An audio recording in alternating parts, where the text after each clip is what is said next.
हरे कृष्णा। तो आप सभी को आज महाशिवरात्रि के पावन पर्व की हार्दिक शुभकामनाएं। तो महाशिवरात्रि के इस पावन पर्व पर हम एक पौराणिक कथा का श्रवण करते हैं। तो एक बार ऋषि मुनियों ने सूत गोस्वामी जी से पूछा कि हे सूत गोस्वामी, आप हमें ये बताइए कि महाशिवरात्रि का व्रत सर्वप्रथम किसने रखा और जाने अनजाने में किए गए इस व्रत का उसे क्या लाभ प्राप्त हुआ। तब सूत गोस्वामी ने कहा कि ठीक है, मैं तुम्हें एक प्राचीन कथा बताता हूँ कि जिसने इस शिवरात्रि व्रत को सर्वप्रथम रखा था और उसे क्या फल प्राप्त हुआ। तुम इसे ध्यानपूर्वक सुनो। तब सूत गोस्वामी ने कहा कि एक व्याध था और वो पशु पक्षियों को मारकर ही अपने परिवार का पालन पोषण करता था। परिवार में उसके माता पिता, उसकी पत्नी, उसके बच्चे थे और वो एक जंगल में ही रहता था और वहीं से पशु पक्षियों को मारकर और वहीं उनका भोजन अपने परिवार को कराता था। तो एक बार पूरा दिन निकल गया कि उसको कोई हिरन नहीं मिला, कोई भी पशु पक्षी नहीं मिले जिनसे वो अपना आहार अपने परिवार का भरण पोषण कर सकता था। तो ऐसे ही कुछ दिन बीत गए और इसको कोई शिकार मिला नहीं। तो इसके माता पिता, पत्नी, बच्चे रोते हुए इसके पास आए कि हम भूख से तड़प रहे हैं, हमें बहुत भूख लगी है, तो कृपया आप कुछ हमारे लिए भोजन लाने की कृपा करें। अब ये बहुत परेशान हुआ ये व्याध कि मुझे कुछ मिल नहीं रहा है, जंगल में कोई पशु नहीं मिल रहे हैं, मैं कैसे कहाँ से इनके लिए भोजन लेकर आऊँ। तो यही सोच विचार में ये अपनी झोपड़ी से निकलता है और चला जाता है बाहर शिकार की खोज में। तो इसने अब इसको जब कुछ नहीं मिला तो इसने सोचा रात्रि होने को थी। तो इसने देखा कि रात्रि होने को है, पूरा दिन आज मेरा ऐसा ही चला गया, मुझे कुछ शिकार नहीं मिला। तो ये एक घड़े में पानी लेकर एक वृक्ष के ऊपर बैठ गया कि खुद भी भूखा था, खुद को भी भूख लगी थी, चलो अगर भोजन नहीं मिला तो मैं पानी पीकर ही समय बिता लूँगा। ये सोचकर उसने घड़े में पानी लिया और अपना धनुष तीर लेके अब बेल के जो पेड़ है उस पेड़ में बैठ गया उसकी टहनी में। अब इसने देखा कि कुछ समय के बाद एक हिरनी उधर से आती है और वो आती है पानी पीने के लिए उस नदी के किनारे पर। तो पानी पीने के लिए आती है और वो पानी पीने के लिए जैसे वहाँ जाती है उससे पहले ये खुश हो जाता है उस हिरनी को देख के कि अच्छा चलो अब एक मुझे शिकार मिल गया है। ये उसको मारने के लिए धनुष बाण अपना तैयार करता है। इतने में हड़बड़ाहट में वो जो मटका था पानी का वो गिर जाता है ज़मीन पर और उस जल के साथ उस पेड़ उस टहनी से कुछ बेलपत्र भी गिर जाते हैं। तो जहाँ जिस स्थान पर वो पानी का मटका वो पानी गिरता है और वो बेलपत्र गिरते हैं उस वृक्ष के जड़ के पास वहाँ शिवलिंग था। तो उस पर वो जल चढ़ता है, लेकिन इधर इस बात का उसको पता नहीं था व्याध को। तो इधर ये देखता है कि हिरन की नज़र जब वो पानी और मटका गिरता है नीचे तो हिरन घबरा जाता है और उसकी नज़र जब पेड़ पे जाती है तो वो देखता है कि एक व्याध यहाँ बैठा है ताक लगाए हुए। तो वो डर जाती है, तो कहती है कि मुझे मत मारो, मेरे बच्चे हैं घर पर, तो मुझे वापस अपने घर जाना है, अपने बच्चों के पास जाना है। तो शिकारी जो ये व्याध था ये बोलता है कि मेरे घर पर भी मेरे बच्चे भूखे हैं, वो भी मेरा इंतज़ार करते हैं, तो मेरा तो तुम ही भोजन हो, है ना, तो तुम्हें मुझे मारना पड़ेगा। तो कहता है अच्छा ठीक है। हिरनी कहती है कि चलो ठीक है, अच्छा तुम मुझे मार लेना, लेकिन एक बार मुझे अपने बच्चों के पास जाने दो। मेरे बच्चे जो हैं वो मैं अपनी जो छोटी बहन है मेरी, मैं उसको सौंप कर आऊँगा अपने बच्चों की जिम्मेदारी, तो फिर तुम मुझे मार लेना, वापस आऊँगा। अब जो व्याध है वो विश्वास कैसे करे कि भाई हिरनी वापस आएगी, एक बार जो शिकारी के जाल से बच जाएगा वापस आएगा कि नहीं आएगा। तो ये सोचने लगा, तो ये बोलने लगा कि तुम वापस अगर नहीं आई तो फिर ये हिरनी ने बोला कि देखो जो भी माता पिता की हत्या का, गुरु हत्या का, जो भी गौ हत्या का जो भी पाप लगते हैं वो सब पाप मुझे लग जाएं अगर मैं नहीं आती हूँ वापस।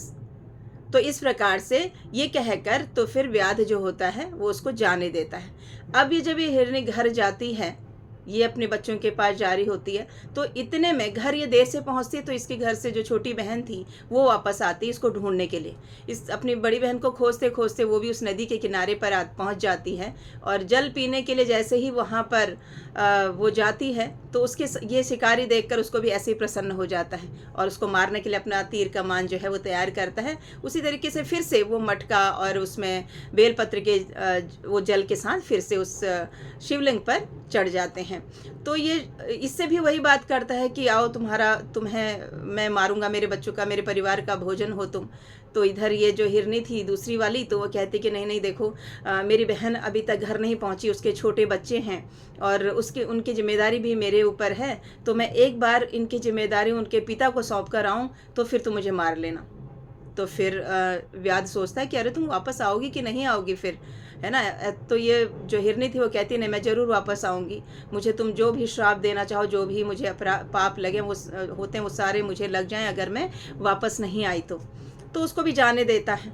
तो इस तरीके से क्या होता है, जब पहले मटके का जल के साथ वो बेलपत्र गिरा तो पहले प्रहर की जो पूजा होती है उसमें शिव जी की वो पहले प्रहर की पूजा हो जाती है शिवलिंग में वो जल और बेलपत्र चढ़कर। ऐसे ही दूसरे प्रहर की पूजा हो जाती है जब ये दूसरे हिरनी को मारने के लिए तैयार होता है, उससे जब जल और वो बेलपत्र गिरता है। अब तीसरी बार जब आता है, ये जो घर चली जाती है, जब ये घर जाती है हिरनी, दोनों, इसकी बड़ी बहन भी घर पे होती है, तो ये दोनों वहाँ पर बोलते हैं कि मुझे तो तुम मेरे बच्चों को देखना। बड़ी वाली बोलती है छोटी से कि तुम मेरे बच्चों का ध्यान रखना, मुझे उसे व्याध के पास जाना है। तो छोटी वाली बोलती है नहीं नहीं देखो बहन, तुम अपने बच्चों की रक्षा करो, मैं जाऊँगी वहाँ पर, मैं तो वैसे भी तुम्हारी सेविका हूँ। इस तरीके से दोनों आपस में वार्तालाप करते हैं, लेकिन मानता कोई नहीं। वो बड़ी बहन कहती है कि मैं जाऊँगी, छोटी वाली हिरनी जो है वो कहती है कि मैं जाऊँगी। तो इन दोनों की इस वार्तालाप को सुनकर जो हिरन था वो कहता है कि नहीं, तुम दोनों नहीं जाओगी, क्योंकि बच्चों को माँ की ज़रूरत बहुत होती है। माँ अच्छे से पालन पोषण अपने बच्चों की कर सकते हैं, उनका देखभाल कर सकते हैं, इसलिए तुम दोनों नहीं जाओगे, मैं जाऊँगा। तो अब पत्नियाँ बोलते कि नहीं, आप नहीं जाओगे, है ना, हमारा कर्तव्य है कि हम आपको हर उससे बचाएं, हर परेशानी से तो हम जाएंगे। तो इस तरीके से ये करते करते ये तीनों मैं जाऊंगा मैं जाऊंगा मैं जाऊंगा के चक्कर में तीनों चल देते हैं जंगल की ओर, उस व्याध की ओर। तो ये इनके पीछे पीछे इनके बच्चे भी चलते हैं कि जो गति माता पिता की होगी वही गति हमारी भी होगी। तो ये चले जाते हैं वहाँ व्याध के पास। जब वहाँ जाते हैं तो अब ये व्याध बहुत प्रसन्न हो जाता है, सोचता है कि अरे ये तो एक नहीं, ये तो सभी आ गए हैं, पूरे परिवार के साथ आए हैं, तो हमारे तो ये खुश हो जाता है कि अभी तो हमारा काफ़ी दिन के लिए जो है भोजन हमें प्राप्त हो जाएगा, इस तरीके से। तो अब जब वहाँ जाते हैं तो हिरन कहता है मुझे मारो, बड़ी वाली हिरनी कहती है मुझे मारो, छोटी वाली हिरनी कहती है मुझे मारो, बच्चे कहते हैं कि नहीं नहीं माता पिता को छोड़ दो, मुझे मारो। तो ये सोचकर जैसे ये तीर धनुष बाण चलाता है, फिर से वो मटका और बेलपत्र के साथ फिर से गिरता है नीचे, और भगवान शिव के तीसरे पहर की भी पूजा पूरी हो जाती है। तो शिव जी इस बात से प्रसन्न होते हैं क्योंकि भगवान शिव का एक नाम है आशुतोष, है ना, जो बहुत जल्दी प्रसन्न होते हैं। तो भगवान को उस व्याध ने अनजाने में ही वो जल और बेलपत्र उन पर चढ़ गया था, तो उसी से वो प्रसन्न हो गए और उन्होंने उस व्याध को दर्शन दिए।